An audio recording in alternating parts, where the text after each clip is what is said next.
Contrário.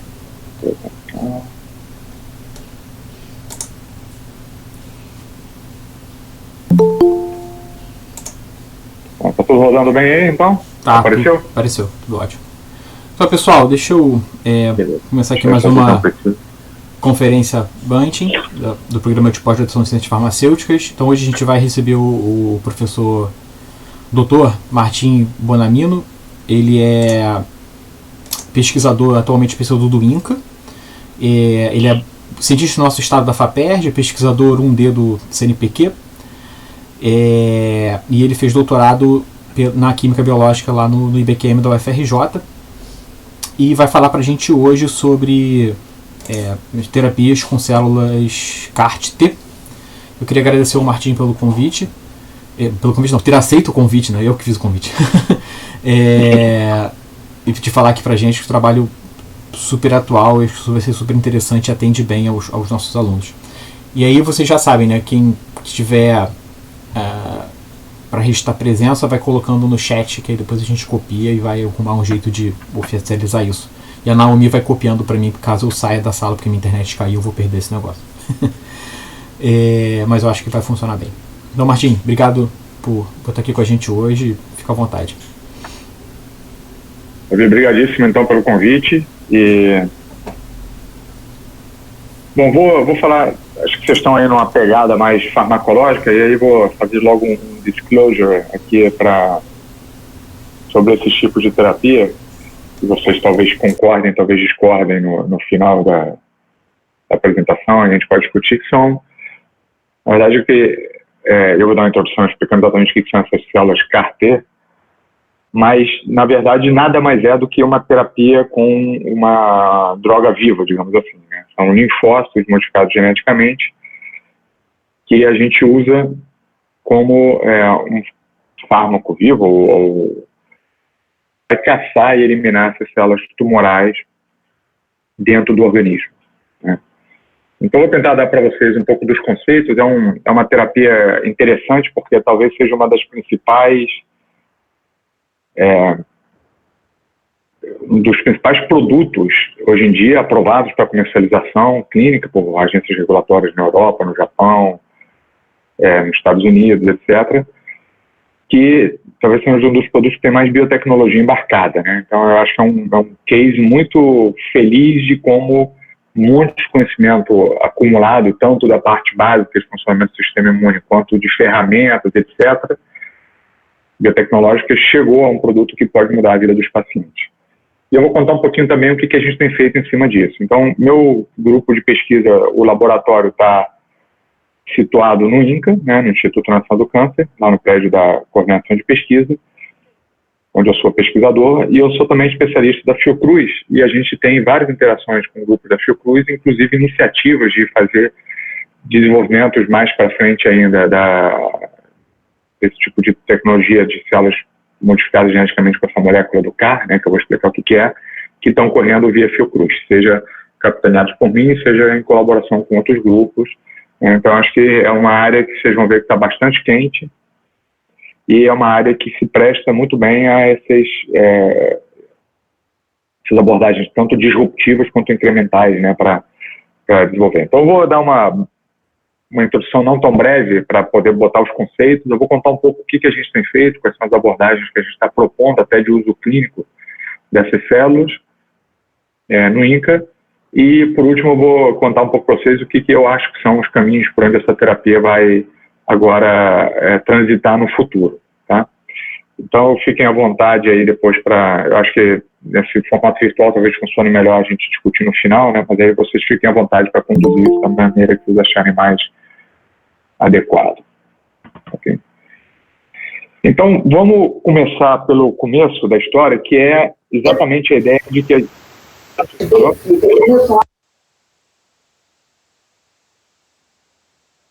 Sigo? Não sei, entrou um áudio aí, eu não sei se é para continuar. Tá bom, abriu o microfone, né? Tá bom. Então, qual é a ideia por trás disso e o foco onde que a gente vai discutir agora? É a ideia de a gente poder usar componentes imunológicos para atacar e eliminar células tumorais, né?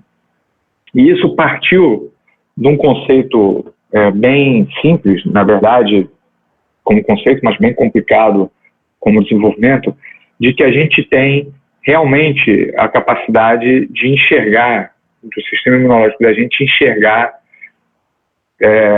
as células tumorais e eliminar essas células tumorais num processo que a gente chama de imunovigilância. Né? Isso implica que o sistema imune tem que ser capaz de reconhecer diferenças entre uma célula que é tumoral e uma célula que não é tumoral. E essa diferença pode ser reconhecida pelo sistema imune inato, quando a célula tumoral está sob estresse e sinaliza para o sistema imune inato, e mais tardiamente pode ser reconhecido pelo sistema imune adaptativo, né? Se vocês lembrarem, os linfócitos B e os linfócitos T. E pelos linfócitos T, em geral, esse reconhecimento é feito através do reconhecimento de proteínas que não estão no tecido saudável, mas que estão no tecido tumoral. E essas proteínas, em geral, são os genes que estão sendo expressos de maneira aberrante por alguma desregulação de algum processo fisiológico, ou mutações que esses tumores acumulam. Então é bem interessante esse gráfico aqui que eu estou mostrando em cima para vocês. Está publicado em vários lugares, né? É um slide já clássico que mostra aqui no eixo Y a quantidade de mutações por megabase de DNA que um determinado tipo tumoral tem, e aqui diversos tipos tumorais. Certo? Então vocês veem claramente que alguns tumores, como esses que estão do lado direito, tem muito mais, cada pontinho é um caso, mas você vê então a distribuição, mas você vê que na média, esses tumores do lado direito têm muito mais mutações por célula, ou mutações a cada 1 milhão de bases de DNA, do que os tumores do lado esquerdo. Isso faz com que esses tumores aqui, em geral, sejam reconhecidos mais eficientemente pelo sistema imune do que os tumores que estão do lado aqui esquerdo. Porque algumas dessas proteínas geradas de forma, algumas dessas mutações vão resultar em expressão proteica, vão estar em regiões exônicas que são expressas naquele tecido, e vão resultar em proteínas que têm uma sequência diferente da sequência original, por estarem mutadas e, portanto, têm potenciais antígenos que possam ser reconhecidos pela imunidade adaptativa. Tá? Isso, de fato, acontece muito bem em alguns melanomas, por exemplo, que é aquele tecido de pele pigmentado, né, derivado dos melanócitos. E se você fizer um corte histológico, você vai ver aqui que nesse melanoma tem realmente um infiltrado de leucócitos muito grande, que são essas bolinhas aqui. E esses leucócitos, em parte, são compostos também de linfócitos, e esses linfócitos T, então ali, são capazes de reconhecer antígenos do tumor que não tem nas células não tumorais.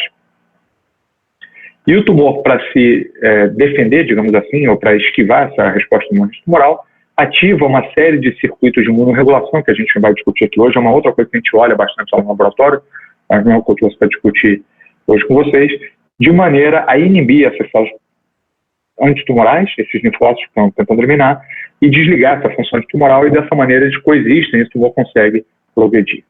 A tal ponto que 2 das moléculas usadas pelo tumor para inibir a função imunológica foram já alvos de imunoterapias, como eu vou mostrar para vocês. Então, isso aqui é só um esquema para mostrar que se essas mutações estiverem em regiões exônicas, elas vão eventualmente ser expressas naquele tecido, e aquela proteína vai ser depois clivada e apresentada no MHC de classe 1, ou no HLA, como a gente chama, e esse conjunto peptídeo mais HLA é o que o receptor de célula T enxerga, certo? Então, tumores que tenham maior carga mutacional têm mais chance de acabar tendo peptídeos bem apresentados no HLA e bem reconhecidos pelo sistema imune e bem eliminados. Esse é o primeiro pré-requisito para, se eu for voltar para esse slide aqui, imaginar que se eu quiser liberar os freios que o tumor está impondo ao sistema imune, eu tenho que ter antígenos que estão sendo reconhecidos pelo sistema imune. E aí sim, sem os freios, esse sistema imune consegue voltar a eliminar as células tumorais. Então, 2 desses freios se chamam, um se chama CTLA4, o outro se chama PD-1. Para esses 2 freios, a gente tem já anticorpos monoclonais desenvolvidos, comercializados e aprovados para comercialização, que levam a um bloqueio da interação desses receptores inibitórios, que é o CTLA4 ou o PD-1, com os seus ligantes, e dessa forma você deixa de dar uma sinalização negativa para o linfócito T, liberando essa célula para reconhecer e eliminar a célula tumoral. A situação é muito mais complexa do que isso, mas eu não vou entrar nesses detalhes agora, porque não é o foco da discussão da gente aqui. Mas é só para dizer que o grupo que desenvolveu esse anticorpo monoclonal e o que desenvolveu esse anticorpo monoclonal, ou seja, que identificaram esses alvos moleculares e desenvolveram, ganharam o Prêmio Nobel de 2018. O Honjo e o Jim Allison, no Japão e nos Estados Unidos. Então é uma área que está bastante quente, né? Por outro lado, a gente tem esses dois extremos aqui. Tumores que, em geral, têm boas respostas que estão acontecendo e que podem ser modulados com esses anticorpos, e tumores que, em geral, têm uma resposta muito pobre, natural, aos tumores, né? Acabou de sair um paper esses dias mostrando que isso talvez não seja exatamente assim, mas, em geral, o que é aceito é que esses tumores têm baixa carga mutacional e, por conta disso, vão ser reconhecidos pelo sistema imune, pelos linfócitos T, de uma maneira um pouco eficiente. Então, a gente tem uma situação divergente aqui. Aqui eu tenho linfócitos T que reconhecem as células tumorais e podem ser exploradas, e aqui eu não tenho. Eu tenho que fazer, na verdade, inventar uma resposta imune completamente nova para conseguir fazer essa resposta antitumoral. Então, eu vou mostrar para vocês o que acontece aqui, como é que isso é abordado, e depois vou mostrar como é que a gente trabalha nesse contexto aqui. Tá?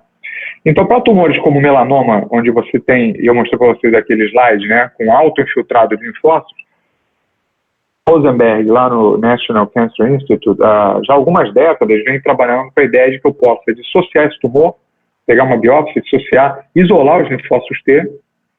Lembre que os linfócitos T, assim como os linfócitos B, são clonais, ou seja, cada célula tem um rearranjo diferente e uma especificidade diferente, e eu posso selecionar os clones que reconhecem a célula tumoral e expandir esses clones in vitro, a tal ponto que eu posso ter em torno de 10 bilhões de células, que é um monte de células. Se você fizer um pellet disso, é realmente uma maçaroca de células, e eu posso reinfundir isso no paciente. Se eu tiver tratado o paciente previamente com a quimioterapia, que não tem nenhum objetivo de matar a célula tumoral, mas tem o objetivo de induzir, por exemplo, uma linfopenia nele, de maneira que esses linfócitos que sejam infundidos encontrem um campo mais vazio para expandirem ainda mais em vivo. E essa é uma abordagem bem interessante, porque é uma abordagem que, do ponto de vista conceitual, mostra que se eu tiver uma quantidade grande de células que reconhecem o antígeno tumoral que é dada no paciente, ela pode eventualmente levar à eliminação do tumor. Uma coisa que nesse contexto aqui natural de como o tumor foi se desenvolvendo, estava ali tamponado por esses mecanismos de escape do tumor. O grupo do Rosenberg tem feito isso principalmente para melanomas, mas também sarcomas. Teve um relato aí de 2 anos atrás mostrando que em câncer de mama, numa paciente também pode ser feito. Mas o que eles mostram é que você tem várias metástases viscerais que podem ser eliminadas e metástases subcutâneas.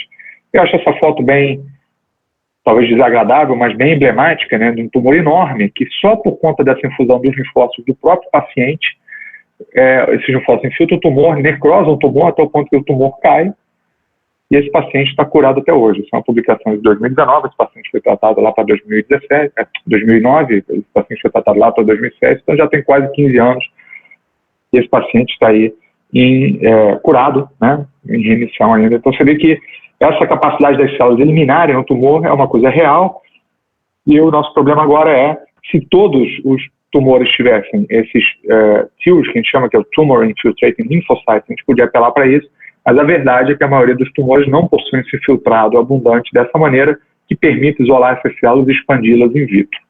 Isso nos leva de volta a esse slide, mostrando que para melanoma isso é possível, mas para esses tumores do lado esquerdo aqui, isso é muito pouco provável.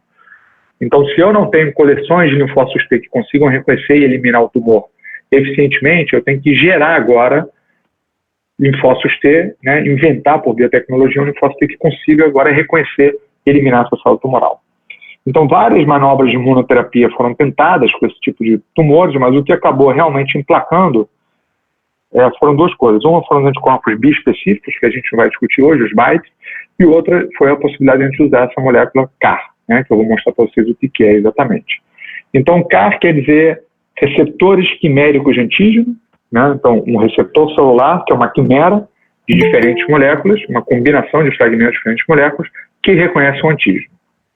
Né? Então, qual é a lógica por trás disso? A lógica por trás disso é, se eu não tenho um receptor, um linfócito T, cujo receptor natural reconheça algum antígeno na célula tumoral, eu posso fazer uma grosseria, digamos assim, biotecnológica, de dizer, olha, agora eu vou expressar de forma forçada nesse linfócito T um transgene que seja um receptor que reconhece o antígeno para o qual eu quero fazer uma resposta.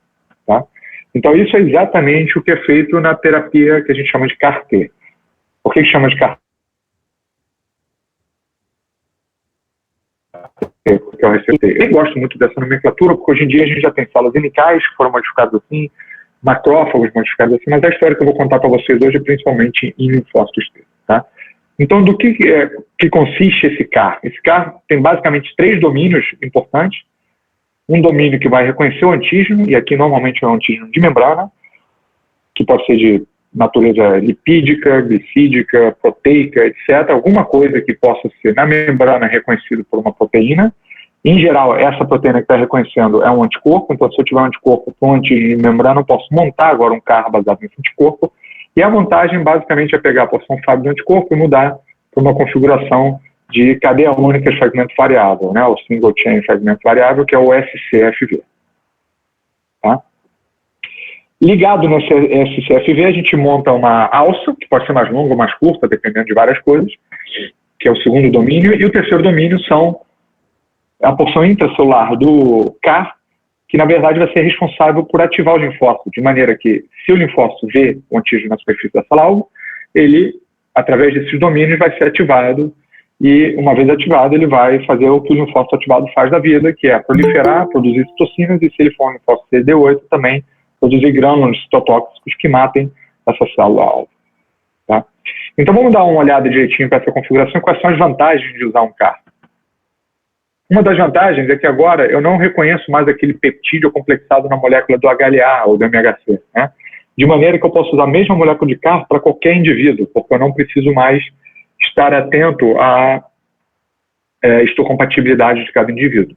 Então, basta que eu tenha uma molécula de superfície, uma proteína que é um marcador tumoral, se eu fizer essa configuração, eu reconheço essa proteína. Ela é reconhecida com alta afinidade, porque essa porção da cadeia leve e da cadeia pesada variável, em geral, tem uma alta afinidade, vem derivado do anticorpo, e ele é independente de se eu tinha ou não uma resposta prévia de linfócitos T àquele tumor.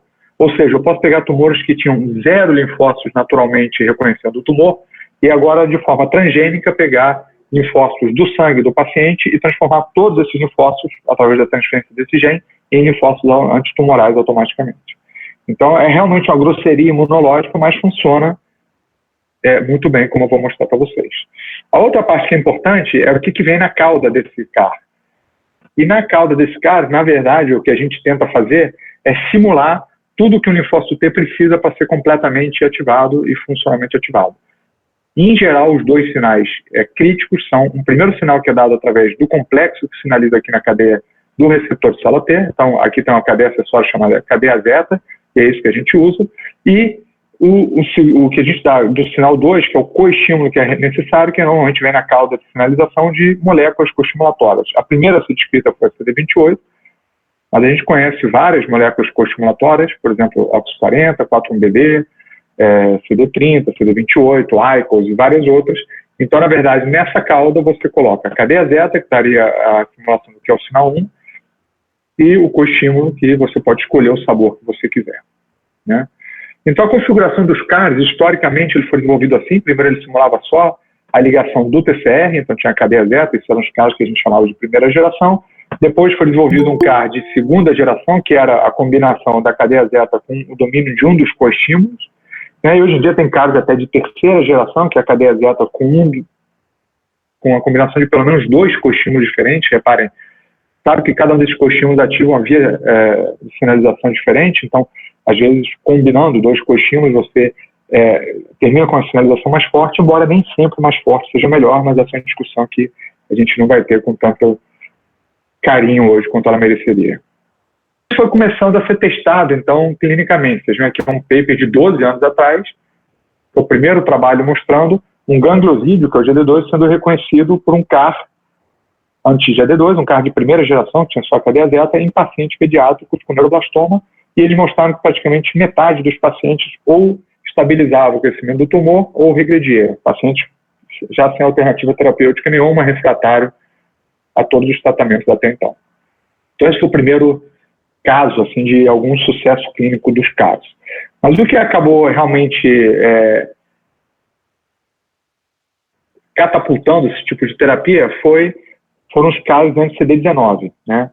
Então, os casos vocês vão ver muito, eu vou mostrar para vocês exemplos de um CAR nessa configuração aqui, que é um SCFV anti-CD19, o 4-1BB como molécula coestimulatória e a cadeia zeta como sinalização, ou o CD28 como coestímulo. E aí vocês reparem que as vias de sinalização e os efeitos funcionais são um pouco diferentes. Tá?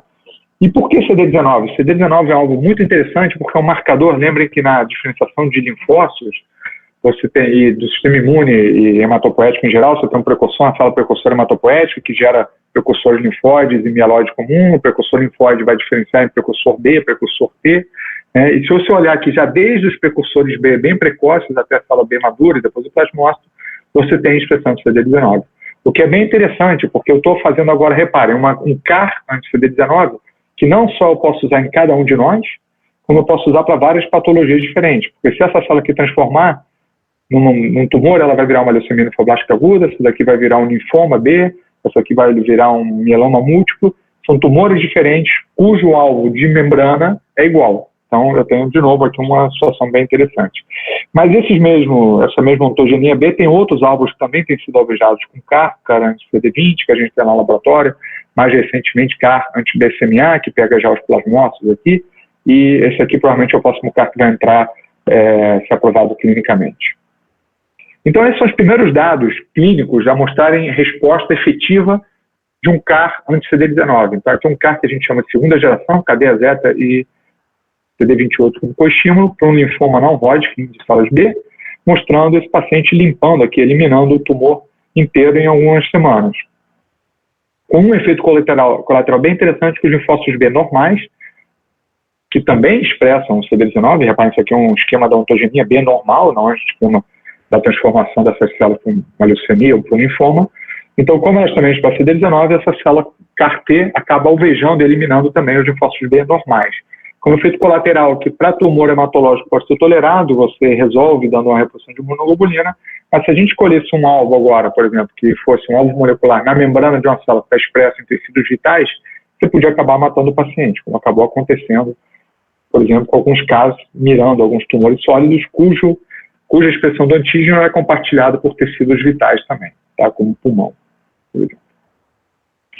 A outra publicação que fez muito barulho nessa época foi de um grupo lá da Pensilvânia mostrando um CAR de segunda geração também, anti-CD19, com 4-1BB e cadeia zeta, esse é o mesmo CAR que a gente usa lá no laboratório, contra a leucemia linfocítica crônica B, e aqui, olha só, eles injetaram em torno de 50 milhões de células CAR-T positivas. Lembra que quando eu mostrei para vocês aqueles linfócitos expandidos in vitro para melanoma, eles davam 10 elevado a 10 células. Então, a gente está falando aqui de praticamente 1000 vezes menos células necessárias. E esse aqui era o leucometria do paciente, então um monte de leucócito tumoral, tratado com quimioterapia, imunoterapia, um monte de coisa, mas quando ele recebeu essa infusão de linfócitos, ele elimina o equivalente a 2 quilos de tumor em torno de 20 dias. É uma terapia muito forte, o cálculo de cada linfócito desse infundido expandiu cerca de 2.000 vezes em vivo, já dentro do paciente, eliminou o tumor e depois que o tumor sai, essa quantidade de células T diminui também. Então, esse paciente ainda está em remissão até hoje, já tem 10 anos que ele foi tratado, esse paciente está virtualmente curado, que é um resultado muito interessante. Então, essas terapias, tanto aquela contra o linfoma não Hodgkin, quanto essa aqui, contra a LLC, que depois foi testada também contra leucemias linfoblásticas agudas, foram aprovadas para comercialização hoje em dia a um custo de $500 mil a $300 mil, dependendo da companhia que comercializa, só para o preparo das células. Okay? Então, vocês veem que é uma terapia muito proibitiva do ponto de custo por paciente, né? E é nessa ideia de dar uma melhorada nesse protocolo, de simplificar e baratear para poder oferecer isso aqui no Brasil, que a gente tem trabalhado bastante. Então, como é que isso é feito? Como é que é feito o preparo das células, que acho que é bem importante para a gente entender. São coletados leucócitos. Nesse caso da aprovação dessas duas terapias, esses leucócitos são congelados e mandados por avião para a fábrica central dessas empresas, onde agora eles são descongelados. As células T vão ser normalmente ativadas com BIDs, ou seja, com umas esferas revestidas com anticorpo que ligam no CD3 e no CD28, que emulam aquele sinal 1 e aquele sinal 2, de maneira que esse linfócito agora começa a proliferar. E por que é tão importante que ele prolifere? Porque o transgene é entregue, é provido aqui, em geral, nesses protocolos, por vetores retrovirais ou lentivirais que requerem que a célula esteja proliferando para conseguir transduzir essa célula e fazer com que o transgene passe a ser expresso. E agora se faz tudo com controle de qualidade, que envolve uma série de controles bem importantes, porque isso aqui é uma célula transgênica que você vai colocar no corpo do indivíduo e ela pode durar, eventualmente, já tem estudos mostrando, que ela pode durar décadas até, né? Então isso aqui tem que ser muito bem caracterizado. E nesse processo de expansão, que envolve não só a célula proliferar para receber o transgênio, mas também um aumento numérico das células, você pode usar determinadas citocinas que vão impactar, inclusive, o fenótipo da célula. Pode uma célula ter, por exemplo, tem um fenótipo de memória que vai ser talvez pior que os ensaios in vitro, mas vai ser melhor em vivo, porque essa célula de memória depois diferencia e gera as células efetoras que vão matar o tumor, né?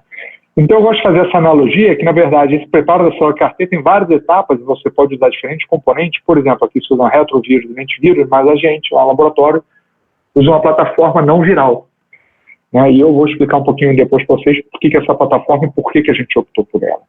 Mas, na verdade, é como montar um celular. Você tem um celular que liga, navega na internet, mas você pode escolher diferentes componentes, diferentes formatos, etc. Então, você tem vários gatos, né, que você pode montar desde que todos eles caçem um rato. Tá? E aí é que a gente tem um pouco de espaço para trabalhar fazendo variações nessa montagem. Então, uma das variações que a gente vai trabalhar está aqui. A gente usa vetores não virais, e por usar vetores não virais, a gente eventualmente não precisa ativar e fazer com que a célula prolifere. A gente usa plasmídios, né, que são o que codifica o sistema do transposon. Então, o sistema do transposon que a gente usa, e os transposons são aqueles elementos móveis do genoma, né, que saem de um lugar e vão para o outro, né, a base de DNA, nesse caso, e ele tem um sítio que é reconhecido, que são as ITRs, que são reconhecidos pela transposase, que é a enzima do transposon. E aí o que a transposase vai fazer é cortar aqui e fazer uma transposição desse segmento gênico para colocar no genoma da célula em regiões onde eu tenho TA, né, timina e adenina. Então a gente tem uma ferramenta bem interessante. O nome desse transposão é Sleeping Beauty, porque na verdade ele era um elemento fóssil que tinha degenerado e por engenharia reversa ele foi sendo mutado até o momento que ele voltou a funcionar e deram o nome de bala adormecida, que é um transposão que acordou, digamos assim. Então esse grupo aqui lá no MD Anderson, que é um centro hospitalar bem importante lá em Houston, já fez alguns ensaios clínicos com esse transposão.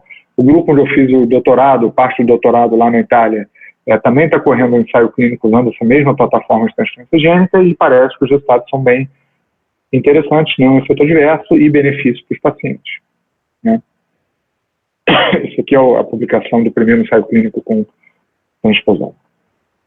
E a gente tem usado isso, então, como ferramenta para transferir o CAR para células T já há mais de uma década lá no laboratório, mostrando que as células que recebem esse CAR, aqui, por exemplo, um CAR anti-CD20, que é aquele outro antígeno de células B que eu mostrei para vocês, as células expandidas in vitro ao longo de semanas, 30 dias aqui, hoje em dia a gente já não expande mais tanto tempo, eu vou contar para vocês por quê, são muito capazes depois de matar, lisar as células-alvo que têm esse alvo molecular, o CD20 na membrana, de maneira muito específica e dose e resposta, como a gente esperaria. Então, essa é uma publicação nossa, né, do trabalho do Leonardo Scaiban, que foi quem começou com essa linha de pesquisa lá no laboratório.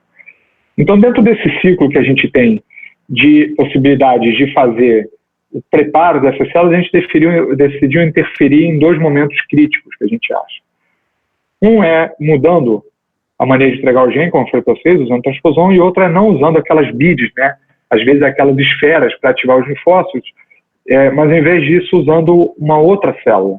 Eu vou explicar para vocês por que a gente acha que isso é crítico. Então a gente decidiu interferir nesses dois momentos para fazer o desenho de protocolos diferentes, de maneiras diferentes de fazer essas células. Então eu vou contar para vocês 3 histórias nas quais algumas a gente já encerrou o trabalho, nas outras a gente está trabalhando bem, que é como é que a gente prepara essas células CAR-T lá no laboratório. Então a gente coleta leucócitos, né, faz uma separação por gradiente de FICOL.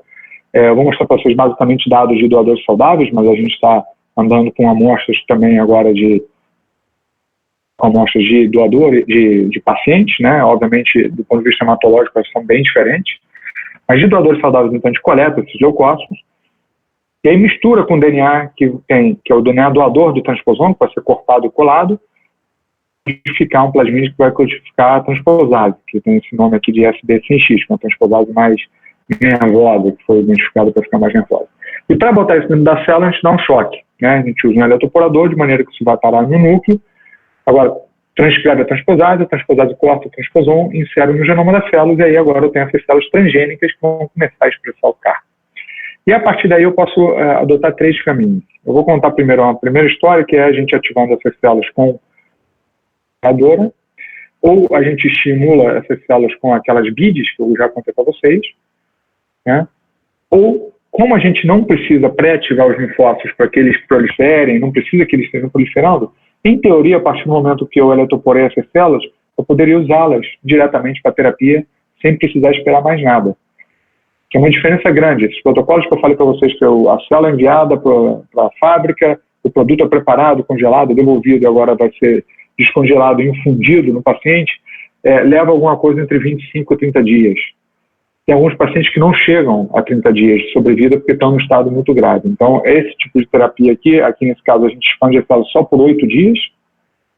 Nesse caso aqui, a gente prepararia a célula no mesmo dia para uso, ou no dia seguinte, no máximo. Tá? Então, eu vou contar para vocês um pouquinho de cada uma das três abordagens, com vantagens e desvantagens. Eu vou começar com essa do meio, que na verdade é a primeira com a qual a gente começou a trabalhar em conjunto com um grupo lá do Instituto Boldrini, lá em Campinas, e o pessoal da Unicamp também.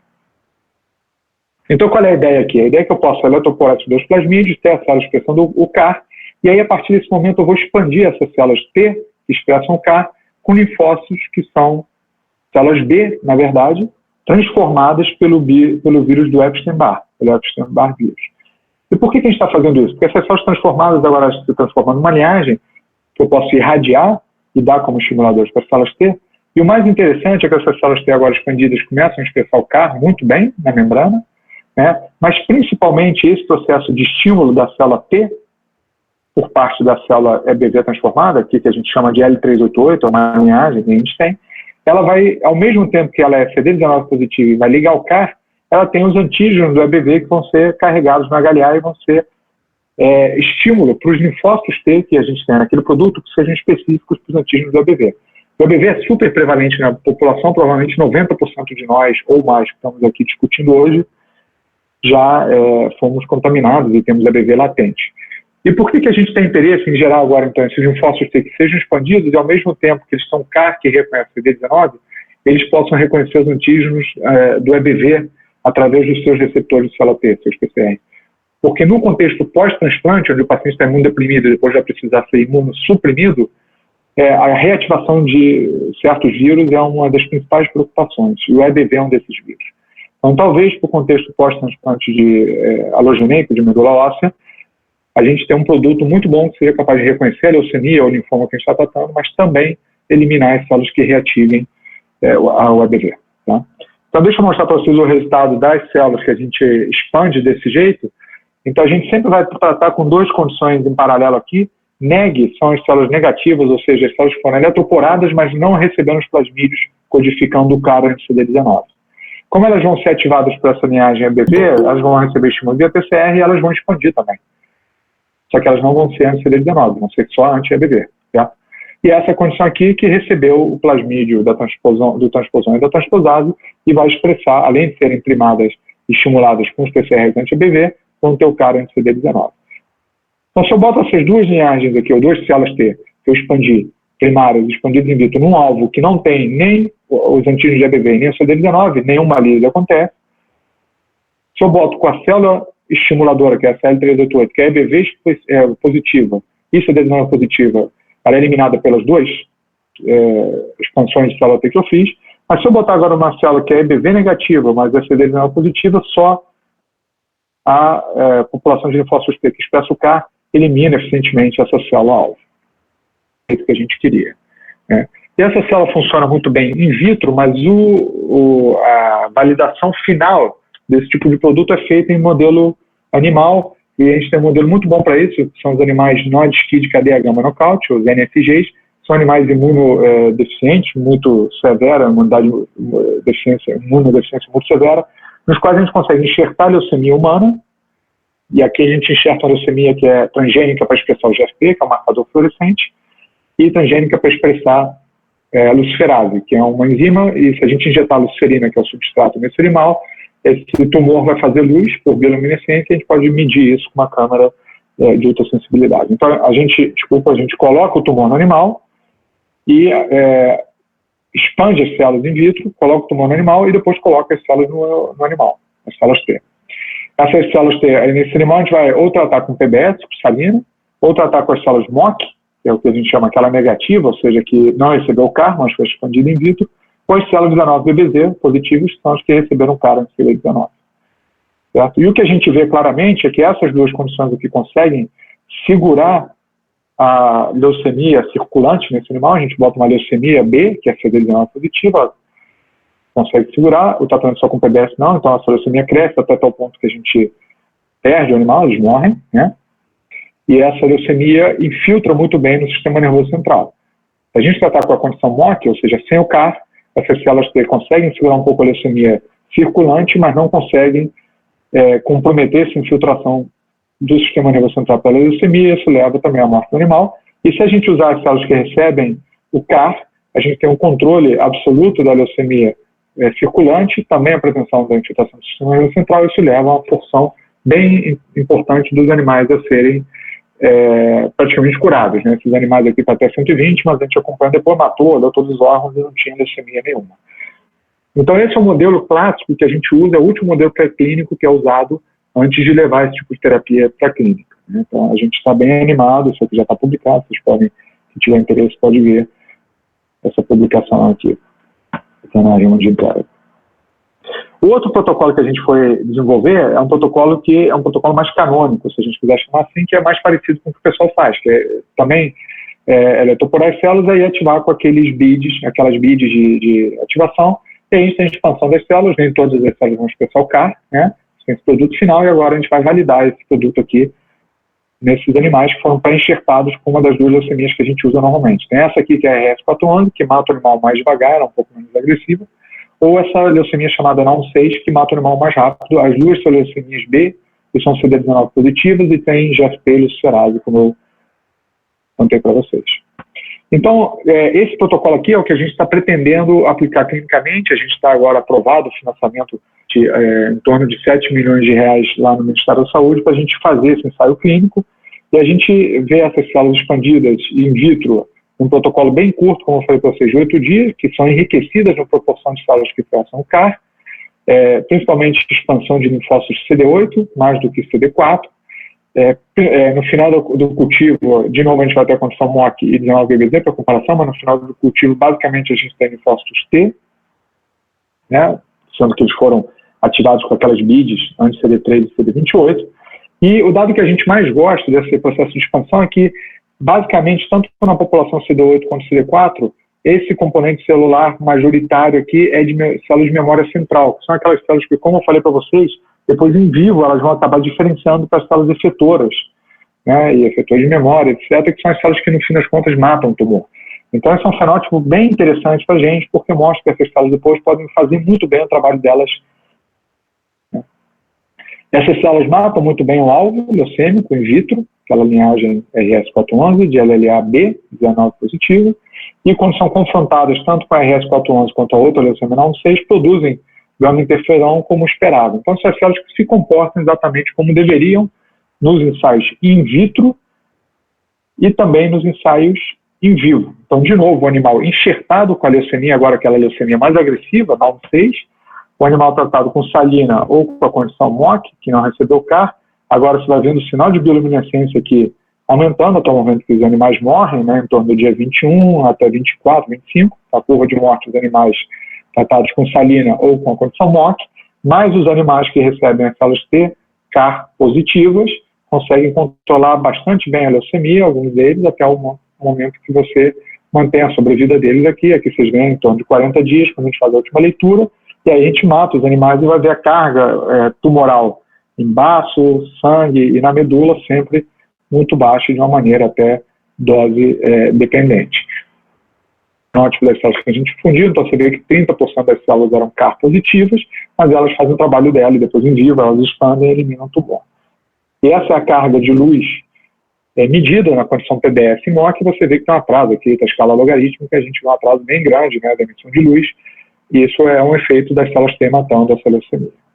Então está bem animado com esse resultado, e ele embasa, então, esse protocolo que eu falei para vocês que está já financiado pelo Ministério, que a gente está esperando só a liberação dos recursos, para fazer um estudo de fase 0, fase 1, com 3 pacientes de leucemia linfoblástica aguda B, recebendo células T alogeneicas de um paciente doador compatível, que expressam o CAR, e 5 pacientes de linfoma difuso e ganho de células B, recebendo células autólogas, ou seja, os linfócitos do próprio paciente que foram modificados in vitro no laboratório com esse protocolo que eu falei para vocês, vão receber as células autólogas CAR positivas. Né? Então a gente vai avaliar o quanto esse protocolo é viável, se não tem toxicidade limitante e, eventualmente, coletar a evidência de que a gente tem efeito antitumoral. Né? De qualquer maneira, isso aqui continua sendo um protocolo bem complexo, né? Bem difícil. A gente tem que percorrer todo esse círculo aqui de preparo das células. E como eu falei para vocês, a gente tem esse vetor não viral que permite a gente dar o choque na célula e a célula automaticamente se transformar numa célula transgênica, sem ter que pré-ativar e cultivar a célula no laboratório. Então isso coloca a gente numa posição onde a gente tem algumas etapas que a gente pode interferir muito bem e talvez encurtar todo esse processo, ou seja, coletar os leucócitos, modificar geneticamente e, por que não, infundi-los diretamente no paciente. Tá? E uma das vantagens de fazer isso é que a gente já sabe, lembra que eu falei para vocês que a gente, numa das figuras, expandiu as células por 30, a gente hoje expande essas células por 60, 70 dias, mas a gente sabe muito bem que essas células CAR, e qualquer linfócito in vitro, na verdade, quanto mais tempo ela vai sendo cultivada, em pior forma ela fica. Ela perde funcionalidade, ela tende a ficar mais exausta, tende a ficar mais terminalmente diferenciada, e você tende a manter menos daquelas células de memória que eu falei para vocês que é um fenótipo tão vantajoso. Então, o fato de usar essa célula cultivada por poucos dias provavelmente me gera uma célula CAR que tem uma potência depois em vivo muito maior do que uma célula que foi cultivada durante 20 dias, por exemplo. Isso já foi demonstrado por esse grupo aqui, que fez alguns experimentos usando vetor antiviral, é verdade, mas mostrando claramente que se a célula for cultivada por 9 dias, ela tem a capacidade de controlar o crescimento do tumor muito menor do que se ela for cultivada, por exemplo, por 3 dias só. Né? Mas, de qualquer maneira, esse grupo aqui, para fazer o transgênio entrar na célula, tem que pegar a célula, ativar, esperar ela ciclar e aí dar o lentiviral. Isso tem um período mínimo de 3 dias aqui. A gente, com a eletroporação, pode eventualmente fazer isso em horas, em menos de um dia, que é exatamente a ideia da gente poder eletroporar e devolver esse produto para o paciente. Né? Claro que para que isso aconteça clinicamente, a gente tem que fazer a validação no pré-clínico, então eu vou mostrar para vocês como é que a gente fez isso. Então a gente eletropora essas células e aqui a gente fez o uso clínico delas em 2 situações, esperando só 4 horas após a eletroporação, que é um tempo para... A eletroporação é sempre um insulto para a célula, então é só um tempo da célula se recuperar, ou aguardando 24 horas. E por que a gente decidiu fazer essa condição de aguardar 24 horas? Porque em 24 horas eu já tenho a expressão do transgênio, coisa que em 4 horas eu não tenho. Então, se eu quiser calcular a dose que eu estou infundindo, se isso for crítico, em algumas situações né, em outras não tanto, eu posso esperar 24 horas, fazer uma citometria de fluxo, ver o percentual de células positivas e ajustar a dose que eu vou infundir. Né? O outro motivo que seria talvez interessante é que, do ponto de vista regulatório, eu posso ter esses dados para convencer a agência do que eu estou usando. Então, o protocolo que a gente vai usar de validação clínica, pré-clínica, digamos, mas em modelo animal, é basicamente o mesmo que a gente está falando, infunde, né, ou inocula o tumor no animal, a leucemia, e 3 dias depois a gente pega as células no doador, eletropora, e depois de 4 horas enfia no animal. Seja as que receberam CAR, seja as que foram eletroporadas na ausência do CAR, ou só injeta PBS, que é a nossa condição controle, e aí acompanha o crescimento do tumor.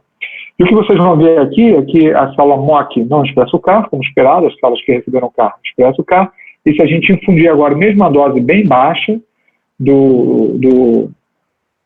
dessas células, com CAR a gente consegue controlar a leucemia em vários tecidos, com uma diferença grande aqui na medula óssea, mas também no fígado, no baço, né, e a leucemia circulante, e que isso leva a um aumento de sobrevida bem importante. Então, as células que a gente prepara no mesmo dia, que é uma abordagem então, que a gente chama de point of care, porque eu não requero mais coletar as células e mandar para um lugar centralizado, eu posso coletar e preparar as células no mesmíssimo lugar onde o paciente está. E aí infundir essas células no paciente poucas horas depois, então esse paciente é tratado no ponto onde ele está, no local de tratamento, por isso que é uma estratégia point of care, funciona para eliminar a leucemia. Então, eu tenho uma simplificação muito grande, porque eu não preciso mais do laboratório para cultivar essas células durante muito tempo. São laboratórios super caros de manter, né? E, certamente, eu não mencionei isso para vocês, mas essa metodologia não envolvendo vetores virais também tem um ganho de custo bem importante. Por exemplo, um lote clínico de vetor lentiviral para uso em pacientes, que serve para preparar as células de vários pacientes, na verdade, talvez uma centena, ele custa alguma coisa um pouco mais do que €1 milhão, né? Já o preparo de plasmídeos, grau clínico, custa alguma coisa em torno de $100.000, né? E também serve para tratar algumas dezenas, talvez uma centena aí de pacientes. Então, a gente tem um custo de complexidade, uma redução de complexidade, uma redução de custo aqui bem importante. Óbvio que essa estratégia é interessante, mas ela só a gente tiver uma potência ao menos tão boa quanto o protocolo canônico de expandir as células. E para fazer isso, a gente pegou células do mesmo doador para fazer essa comparação e infundiu ou 24 horas depois da eletroporação ou 8 dias depois da expansão. Então, fomos comparar, infundindo o mesmíssimo número de células CAR-T positivas, um efeito antitumoral in vivo nesses animais semelhante. E é isso que eu vou mostrar para vocês. Isso aqui é o fenótipo das células que foram infundidas, de novo, uma predominância de células de memória central, como a gente já tinha visto antes, né? E se a gente for olhar agora na abordagem point of care em cima ou na abordagem das células expandidas, para doses equiparadas, né, de células CAR-T infundidas, a gente vê que as duas condições conseguem controlar a leucemia em vários tecidos, baço, medula, sangue e fígado, de uma maneira muito semelhante, e dose e resposta, né, uma semelhança de dose e resposta. E em vivo, a gente também tem um ganho de sobrevida. A dose que a gente injetou foi bem baixa, mesmo a maior dose, uma dose bem baixa, porque a gente não quis saturar o sistema para ver, mesmo em diferenças sutis, se a gente tinha, respeitando a possibilidade que diferenças sutis pudessem ser vislumbradas nesse experimento, mas mesmo em doses baixas, você tem um ganho de sobrevida, que é ou da mesma magnitude com as células expandidas e as células do point of care, recém-eletroporadas, ou se alguma tendência tem, ele funciona levemente, ligeiramente melhor na estratégia point of care do que na expandida. Então a gente tem um protocolo agora, a gente tem 3 protocolos na mão, um protocolo para células que seriam bifuncionais, anti-EBV e anti o alvo do CAR, nesse caso aqui é o CD19. A gente tem a estratégia mais canônica de células expandidas in vitro, que é que a gente vai usar como primeiro protocolo para a gente fazer uma proposição de uso clínico, né, que esse protocolo está sendo submetido aqui e que o Ministério está apoiando, e a gente tem a estratégia point of care, que a gente está vendo que tem uma potência similar à estratégia das células expandidas, mas certamente a gente tem tudo estabulado, um custo e uma complexidade bem menor para ser feita. Regulatórios, e é por isso que ela vai ser testada no segundo momento na esteira desse primeiro protocolo que a gente está propondo aqui. Tá? Então essas são as iniciativas que a gente tem em curso no laboratório. E agora eu vou gastar os últimos, talvez, 5 minutinhos contando para vocês o que eu acho que são desenvolvimentos interessantes que estão acontecendo. Alguns deles a gente tem trabalhado no laboratório, outros não, mas eu não trouxe os dados para discutir com vocês, porque são bem iniciais ainda. Mas quais são as tendências que a gente tem dessas drogas serem usadas de uma maneira diferente, né? Essas drogas vivas serem usadas de uma maneira diferente. Uma das tendências nesse momento é usar células natural killer, que são outros componentes celular da imunidade inata, né, também modificados geneticamente com lentevírus para a expressão CAR, anti-CD19, isso aqui é um ensaio clínico do grupo lá de Houston, do MD Anderson, mostrando que eles têm uma taxa de resposta bem semelhante à taxa de resposta obtida com as células CAR-T, né, mas eles têm muito menos toxicidade. E eu não mencionei isso aqui, mas o principal efeito colateral dessa terapia CAR-T é que os linfócitos, uma vez em vivo, são hiperativados e produzem quantidades enormes de toxina que fazem uma síndrome de liberação das toxinas. Se não for bem manejado, pode até matar o paciente. E essa estratégia das células NK com CAR parece que tem uma toxicidade bem menor. A gente tem protocolos lá no laboratório rodando de expansão dessas células NK, muito parecidos com o que esse pessoal usou, mas a gente tem feito a transferência do CAR, não por vetor viral, mas a gente tem transferido a proteína do CAR através de um fenômeno chamado de troglocitose. Outra coisa bem interessante que tem sido feita é uma ideia de que, eu estou sempre contando para vocês a ideia de que a gente produza um produto celular para tratar um paciente, né? Ou seja, eu coleto célula de um doador, ou compatível com o paciente que vai ser tratado, ou do próprio paciente, modifico geneticamente, expando in vitro, etc., e devolvo para o próprio paciente. Então, esse é um modelo de serviço, se a gente quiser chamá-lo. Coleto as células, faço um serviço e devolvo esse produto para o paciente. Mas tem várias empresas, né, e vários ensaios clínicos rodando hoje em dia com a ideia de que eu posso pegar um produto a partir de um doador saudável e preparar um só produto de células CAR-T expandida bastante in vitro, de maneira que daí se trata diferente. A gente cai num desafio que é o desafio da barreira da histocompatibilidade. Ou seja, as células desse doador saudável, células T, tiver o seu repertório de receptores de célula T educados no contexto daquele indivíduo que tem um haplótipo de HLA que não é igual ao dos receptores que vão receber. Então, para que isso seja feito dessa forma, uma das coisas que eu tenho que fazer é para que esse linfócito tenha um produto de prateleira ou de freezer, que eu posso agora infundir em qualquer paciente que chegue muito doente, ou seja, só descongelar e infundir, eu tenho que descaracterizar essa célula T como uma célula T. Eu tenho que deixar de ser uma célula T no sentido de que eu tenho que tirar o que define ela como uma célula T, que é o receptor de célula T. Então, isso tem sido feito por ferramentas de edição genética, TALEN, CRISPR, Finger Nuclease, onde você edita essa célula geneticamente no locus do PCR, tira esse PCR, você pode tirar também o HLA, se você quiser. Essa célula agora está desprovida de especificidade, e para redirecionar ela para o tumor, eu coloco o CAR. Certo? Então, parece uma manipulação ultra extensa e meio ficção científica, mas, de fato, ela já está sendo usada em pacientes. Essa foi a primeira paciente a ser induzida em remissão, com uma leucemia linfoblástica aguda refratária, recebeu células T que tinham os PCR nocauteado por edição genética, por TALEN, e o CD52 também. E por que eles nocautearam o CD52? Isso aqui é um marcador de membrana. Se você usar um anticorpo no CD52, você induz uma aplasia muito forte no paciente.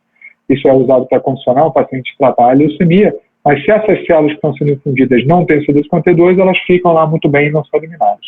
E claramente essas células também tinham cara em CD19. Então esse é o primeiro caso de sucesso, uma paciente foi induzida à remissão, e tem várias empresas testando isso, algumas delas querem até trazer esses ensaios para o Brasil, e o cálculo de algumas dessas empresas é que desse mesmo bioproduto você pode tratar até quase 100 pacientes. Então é uma estratégia bem interessante, onde você transforma essa terapia numa terapia de prateleira, né?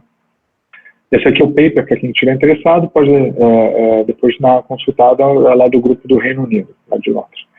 E talvez o que esteja vindo bem interessante seja a possibilidade da gente usar ferramentas que entreguem esse gene para as células T dentro do organismo, que a gente nem tem que extrair esses linfócitos do indivíduo. Então, esse aqui é um paper na Nature Nanotechnology que mostra exatamente esse scaffold, né, esse arcabouço aqui de açúcar que é decorado com anticorpos anti-linfócitos T, de maneira que ele guia essa nanopartícula aqui para chegar até o linfócito T, e a carga dessa nanopartícula é um transposon que codifica um CAR anti-leucemia. Então, isso é entregue para o linfócito T, o transgene entra, modifica a célula T geneticamente, e em vivo essa célula T foi modificada e agora começa a caçar a leucemia, impedindo que essa leucemia cresça.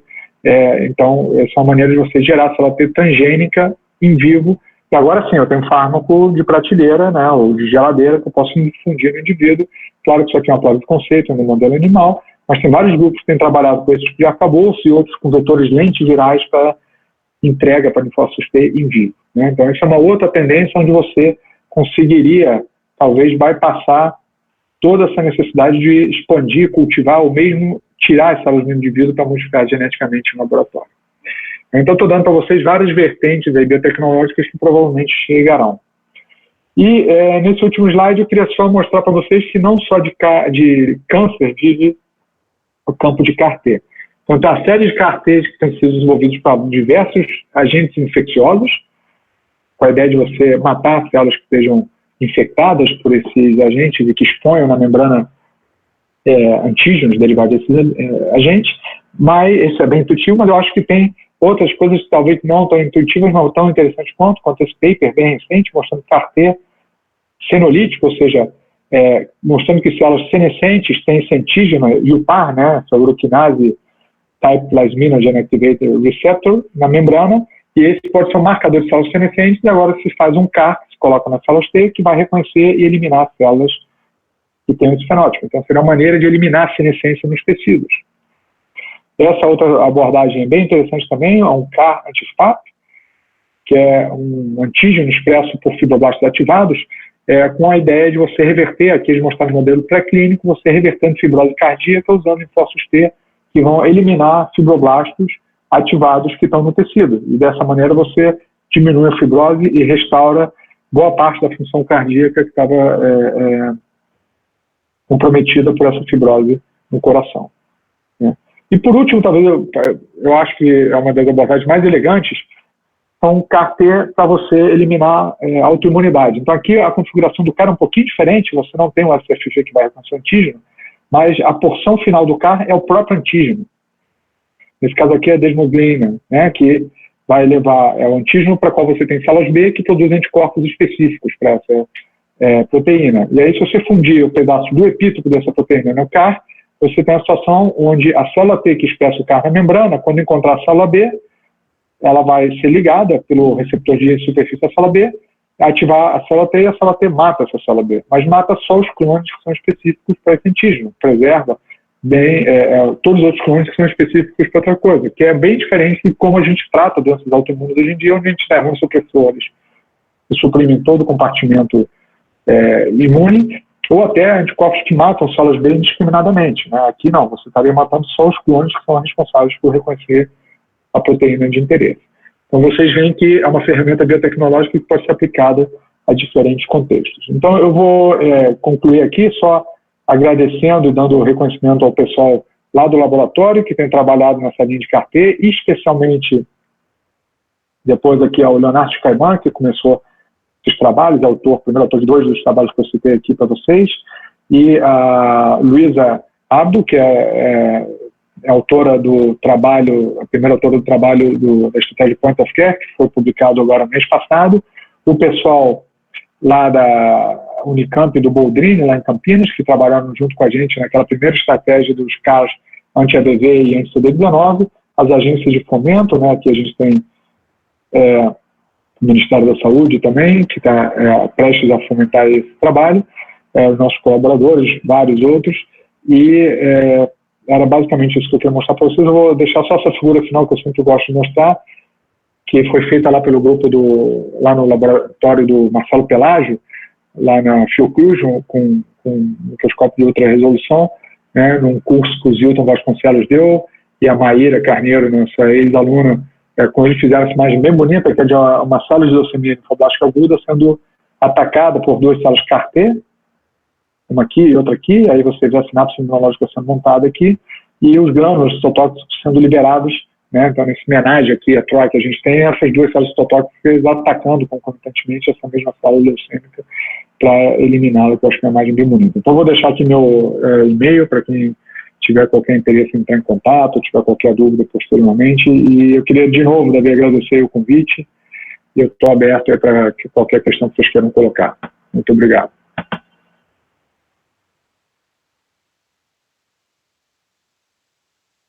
Super, como você falou, está super quente e acho que os resultados super interessantes que você mostrou.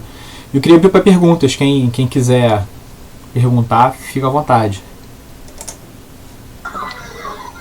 Martim, Irã, vocês estão me ouvindo? Sim, estamos. Estamos ouvindo. Excelente, assim, seu trabalho, assim, eu tendo por menos da minha compreensão imune tipo conhecimento negativo quase, né? Mas assim, achei fantástico. Eu queria saber, assim, com base naqueles seus slides iniciais, de assim, quais tumores que você acha, quer dizer, quais tipos, né, neoplasias, tipos de câncer você acha que seriam os mais interessantes, além dos que você apresentou, de serem abordados com esse tipo de terapia? Então, hoje em dia, praticamente todos os tumores estão sendo abordados com esse tipo de terapia já, né? A terapia está aprovada para leucemia linfoblástica aguda e linfoma não Hodgkin. Tá? Esses mesmos caras anti-CD19 provavelmente vão ser aprovados muito em breve para leucemia linfocística crônica B também. Aquele cara anti-BCMA vai ser aprovado para mieloma múltiplo esse ano ainda, provavelmente. E aí a gente tem, assim, centenas de trials sendo feitos. O lugar onde mais se faz ensaio clínico hoje em dia com CAR é a China, já passou aí dos Estados Unidos, tem mais de 200 correndo na China e mais de 200 também nos Estados Unidos, para diversos tumores sólidos. Quais são os tumores que têm maior chance de responder? Aí depende. Nos tumores sólidos, tem um grande desafio que é encontrar bons antígenos de membrana que não sejam compartilhados por tecidos sólidos, vitais, né? Então, eu mostrei para vocês aqui que a gente tem um reconhecimento que é o que a gente chama on target of tumor, né, do CD19. Então, o alvo é o CD19, mas ele também é reconhecido fora do tumor e mata as células B. Nos tumores sólidos isso acontece muito também. Então, a gente tem uma dificuldade de achar ótimos antígenos exclusivos do tumor.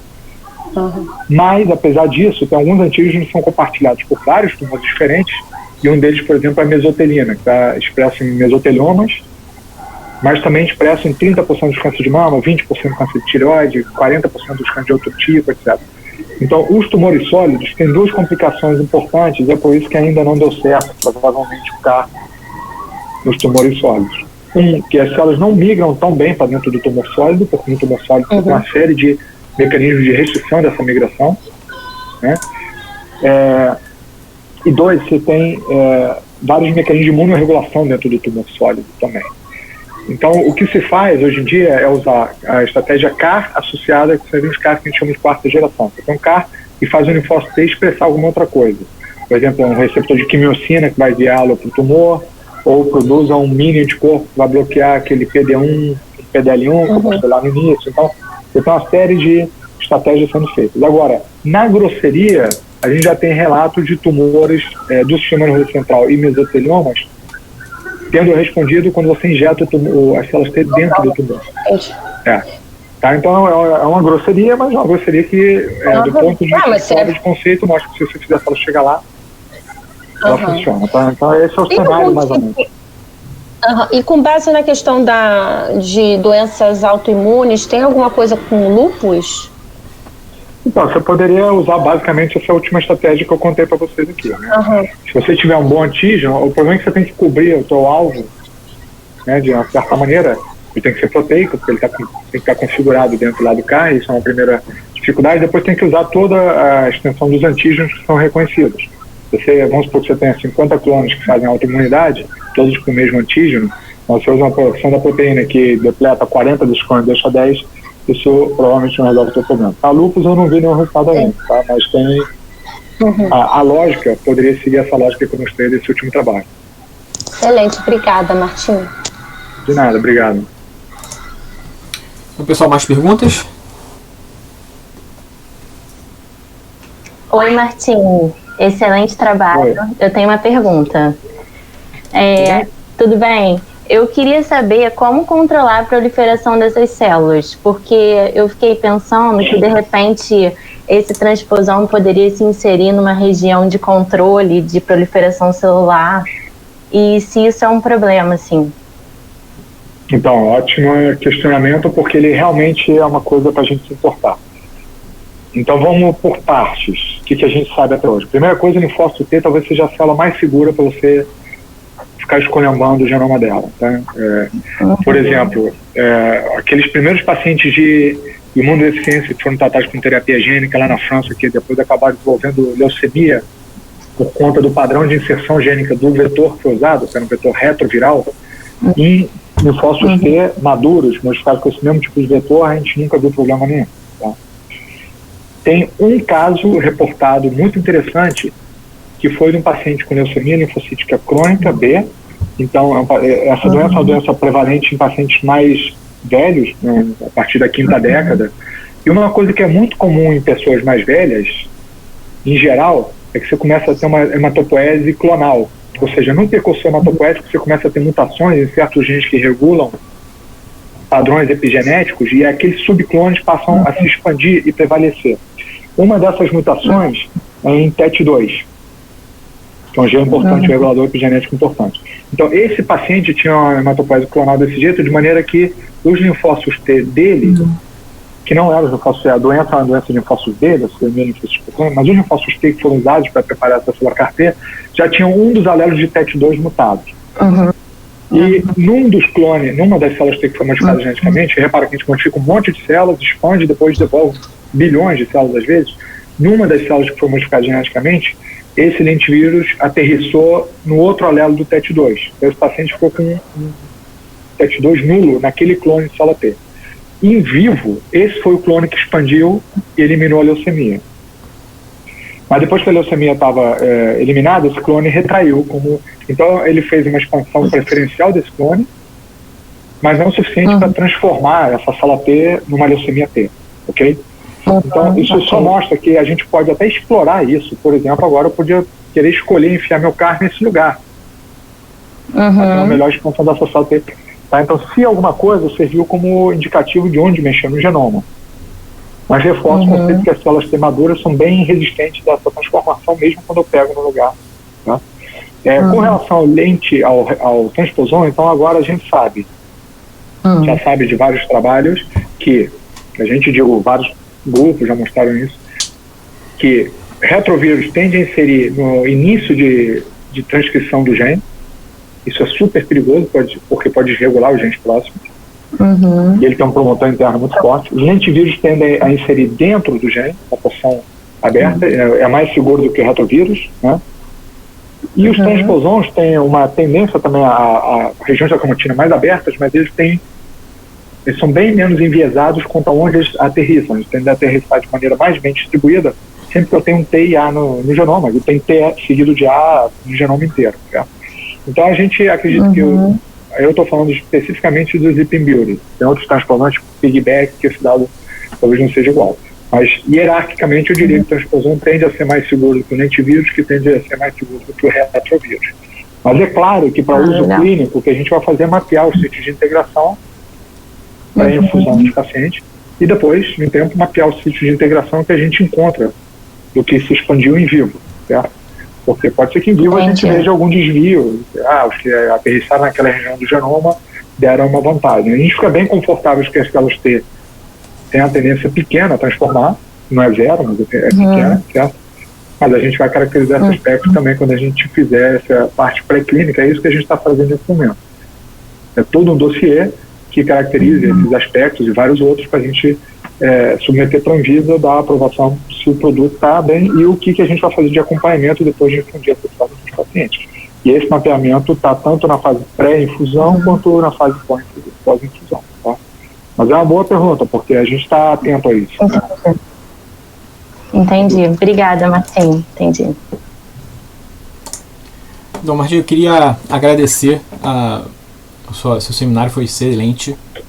Como a Irama falou, eu não entendo muito de imuno não, mas eu acho que eu consegui entender parte fundamental. E eu queria agradecer muito o seu seminário, eu gostei bastante, acho que todo mundo também. É isso. Obrigado, pessoal. Na semana que vem a gente volta e a gente vai ter uma conferência internacional, aproveitando que estamos via internet. Sou professora da Universidade do Porto. Tá bom? Martim, obrigado de novo. Obrigada, Martim. Boa tarde, pessoal. Tchau. Você também. Cuida-se e até a próxima. Hein? Tchau, parabéns pelo trabalho excelente. Obrigado. Tchau. Tchau.